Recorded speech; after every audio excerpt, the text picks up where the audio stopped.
Back at Tennessee, Women's Basketball Hall of Fame, Pat Summitt basically not only built this program, but built the sport of women's basketball, one of the most prestigious brands in sports, period. And this year's version, the Lady Vols have their hands full against Belmont. Hey, everybody, Sam Gore along with Hall of Famer Carolyn Peck. Is really sort of a tale of two quarters in that first half. Yeah, it took a while for the engine to get warmed up for Tennessee in that first quarter, but once it did, it was all about the defense. They forced Belmont into 6 turnovers, and they turned that into 12 points. They got much more aggressive in the latter part of that first quarter, and that is how Tennessee was able to extend that lead, that steal, score mentality. But in the second quarter, it was Belmont. Bart Brooks called a timeout, and he found an answer to break that press. How about this? The Hail Mary. Just throw over the top of the press. So that made Tennessee kind of get on their heels a little bit, and Belmont was aggressive to the rim. In that second quarter, they were able to attack the basket and get to the free throw line, and that's how they were able to close the gap.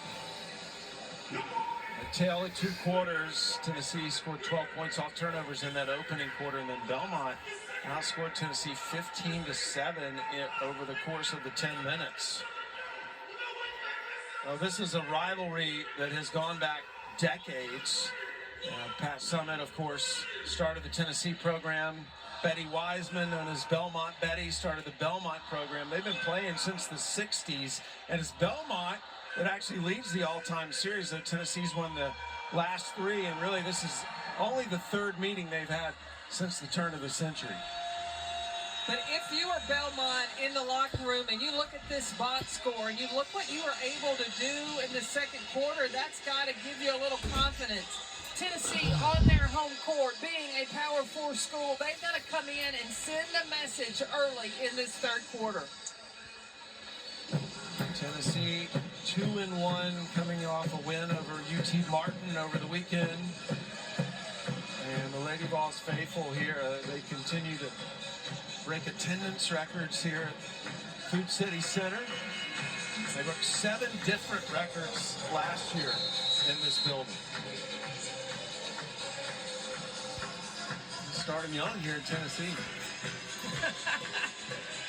So for Tennessee, what's your big key here in the second half, Carolyn? Well, Tennessee has got to pick up the pressure from the beginning. Hello, beautiful people, and welcome to Food City Center Arena in Knoxville, Tennessee. Home of the Tennessee Volunteers take on the Belmont Bruins. Aldo misses the 3 on the opening shot of the quarter. So the team you'll be rooting for tonight's game will be Tennessee Volunteers. 3 off the mark. And a battle inside. It looks like a foul going to go against Tennessee, and it's going to be on Robertson, her second. Tennessee needs to start this third quarter like they finished the first quarter.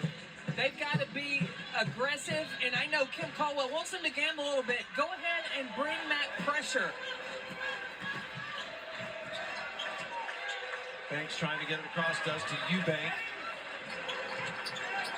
Fans on their feet here in Food City Center. They'll stay on their feet to Lady Vols score. Banks stepped through, off the mark. Cooper on the run. Cooper, double team. To the corner, Spearman, off the mark. And a foul on the rebound. Banks is going to get called for the foul, but Carolyn, I think what Belmont's done on these opening 2 defensive possessions, you're probably happy with. Let them shoot the 3, right? I think that's what Belmont's got to do. They've got to pack the paint because Tennessee has not been very productive from the 3-point line, but what Tennessee is doing is they're flooding the paint to get those second chance opportunities. Both these teams known for 3-point shooting, that both have struggled tonight. Tennessee 2 of 22. Again, they average 10 a game. Fans have been on their feet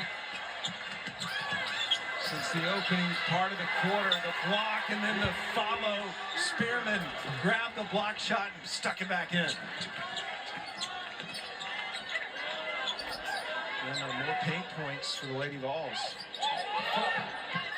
Strickland, nothing but net. Avery Strickland.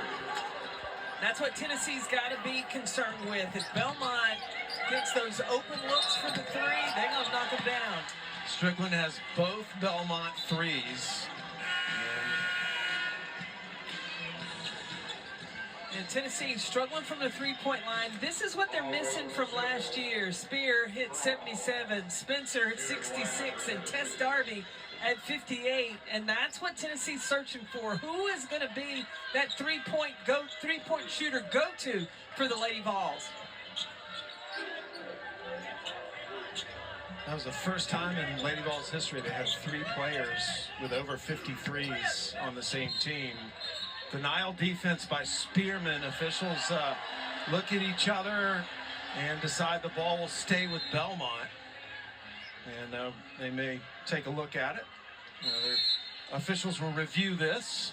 So this year officials can review calls whenever they would like. Players or coaches can appeal, but this is not an appeal. This is just simply an official review because the officials want to make sure that the previous play is under review. So they will review this play to determine who's going to have the ball when we come back from commercial here at Rocky Top. We'll be right back on the other side to see whose ball it is. All right, Tim.